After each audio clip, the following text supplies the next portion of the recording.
we are going to start the PowerPoint with Unit 12, which is Precast Concrete Framing Plans. There are two types of structural precast concrete drawings that drafters prepare. They prepare engineering drawings or they prepare shop drawings. Engineering drawings are the drawings that are typically done prior to the project going out for bid. Shop drawings are typically done after the job has been bid and has been awarded to the precast company, and the precast company does the shop drawings. Both of these together make up what we call working drawings. That is a complete set of drawings. As far as framing plans go, we have different types. We have column, beam, floor and roof, and wall. What is required on these framing plans is, first, you have to have a plan view that shows all of the structural members. Each part has a number assigned to it. You typically have a product schedule, general notes and legend, a north arrow, because it's a plan drawing, complete dimensions, and center line of column designations. The numbering system in precast concrete is very important because there are a lot of structural members. They're manufactured in a plant and shipped to the site, so managing all of these is extremely important, and it's done by a numbering system. For example, columns assigned within the 100 series, beams are typically assigned within the 200 series, floor, wall, and roof are assigned from 1 to 99. The rules for assigning mark numbers: all members that have the same length, width, thickness, shape, reinforcing, and stranding receive the same mark number. Any member that differs in even one of these ways receives a different mark number. Members that are alike in all of these ways but still differ in some other way receive a mark number such as 100A, 100B, etc.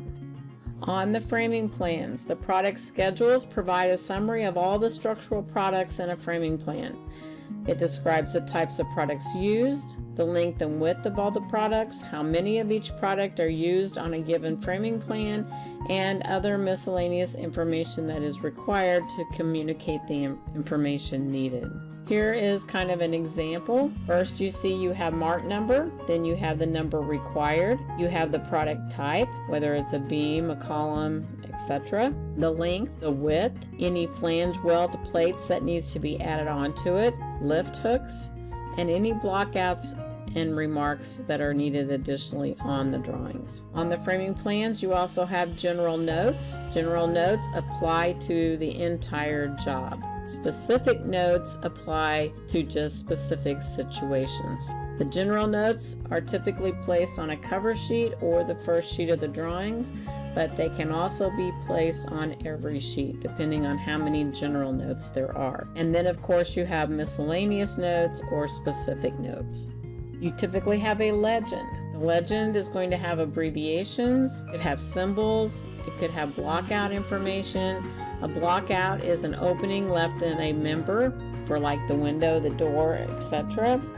And those blockouts are formed by placing a wooden, styrofoam, or cardboard object into the form for the piece that's being made, and they are labeled in the legend by letter designation, width and depth in inches, and length in feet and inches. Order of the drawing framing plans. Typically you have the column framing plan first, then you have the beam framing plans. Then if there's a floor, you have a floor framing plan. Then you have the wall framing plans, and then you have the roof framing plans. If you look at the picture at the bottom, you can kind of see how this is all going together. Architect's drawings determine the center line of column dimensions, determine the depth and width of the columns, and draw the plan view locating them in the correct center lines. Again, you typically are going to have a grid system. Add centerline column grid bubbles, assign mark numbers to each column, add the product to the schedule, add general notes, add the north arrow, and then start your master legend for the entire job. Here is an example of a column framing plan. Again, we have grids, we have the columns, we have a legend over on the right hand side, we have general notes. They actually have a north arrow on this drawing, and then at the bottom you have the blockouts and some other information on those columns that are needed. Beam framing plans. They determine the type and sizes of beams to be used, determine the beam lengths. Common practice is to leave 1-inch joint between abutting beams.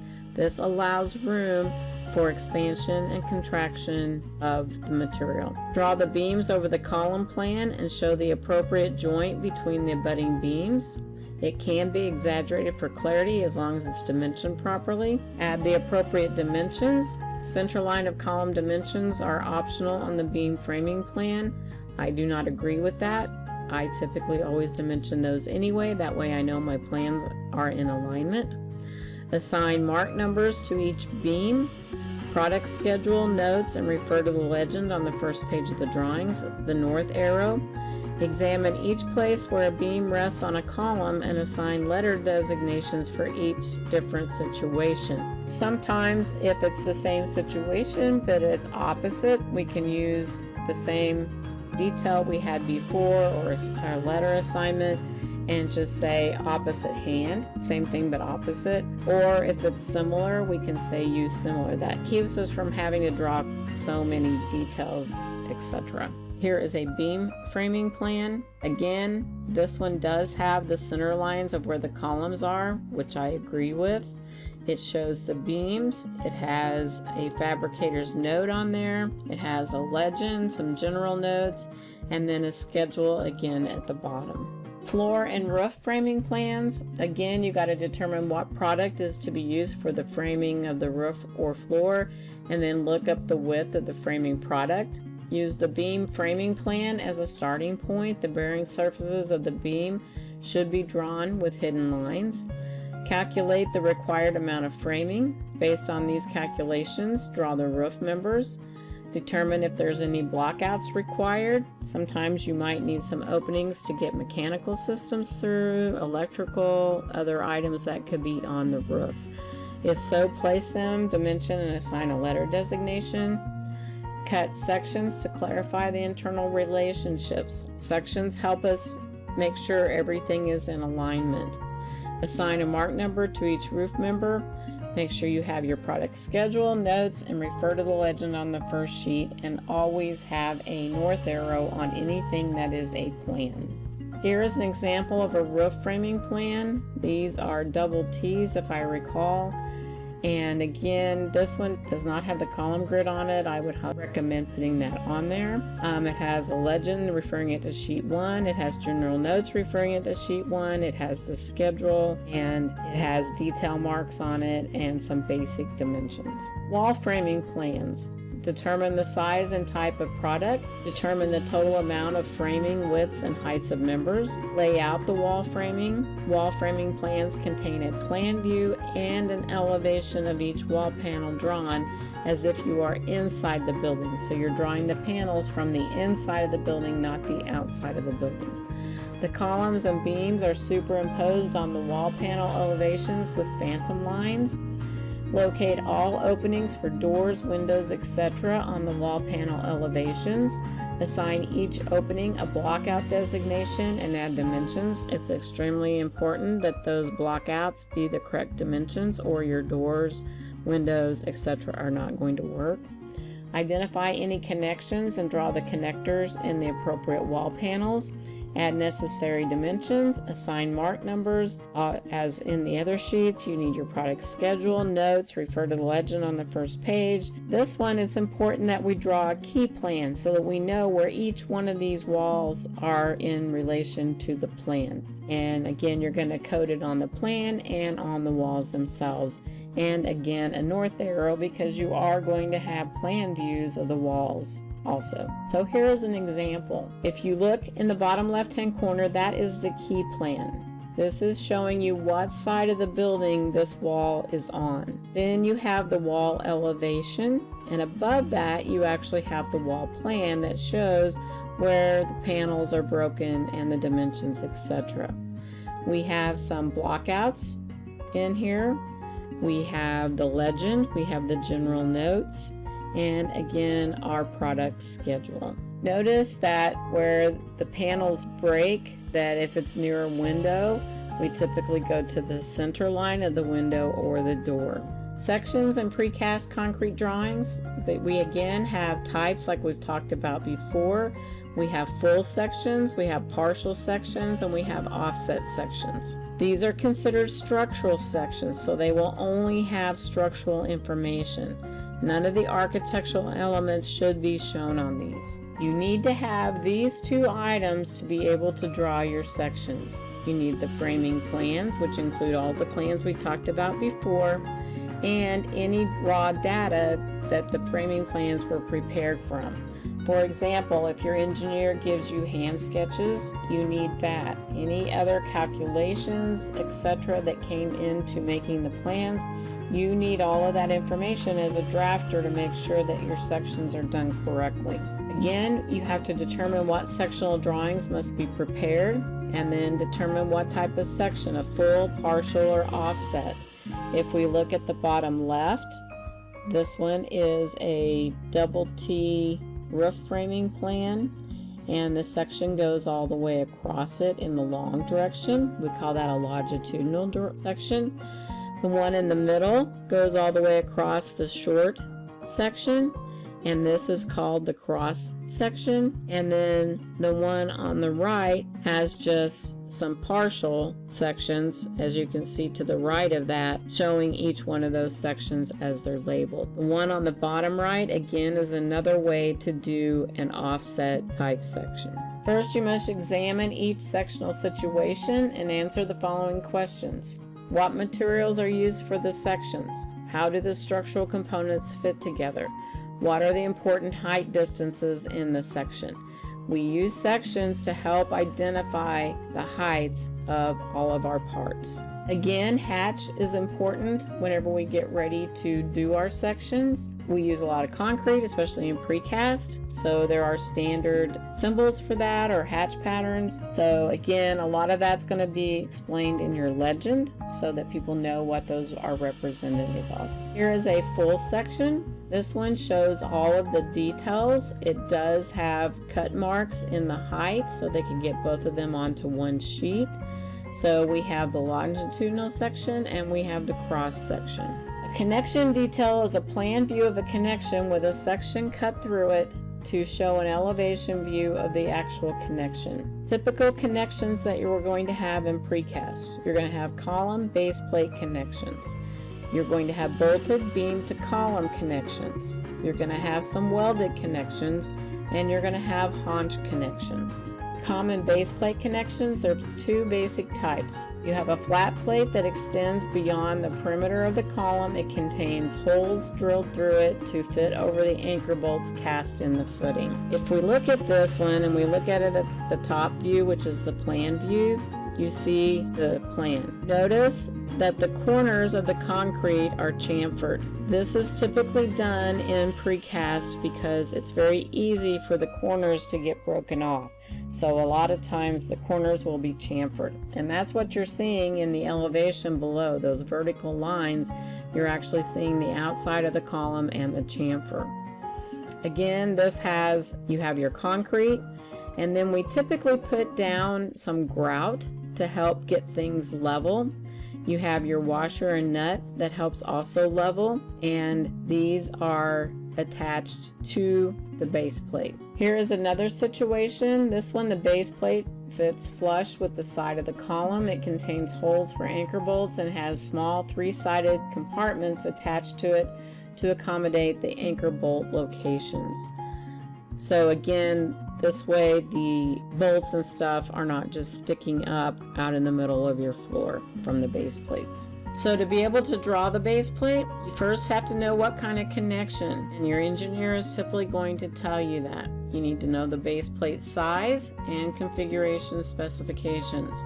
and any other pertinent information needed, such as anchor bolt hole locations, anchor bolt sizes, etc. Examine the base plate and column dimensions. Select the appropriate scale. Construct an elevation view of the base plate and a portion of the column showing the base plate, the anchor bolts, the footing, leveling nuts with washers, and tightening nuts with washers. Cut a section horizontally through the column to show a sectional view looking down on top of the base plate and column, and draw the sectional view. Completely label all components of the connection detail. We did one similar to this when we did our metal building. Bolted beam to column connection. Beams are connected to columns typically by bolting. Details are identified and then called out on the roof and floor framing plans with letter designations. 6 basic bolted beam to column connections are used.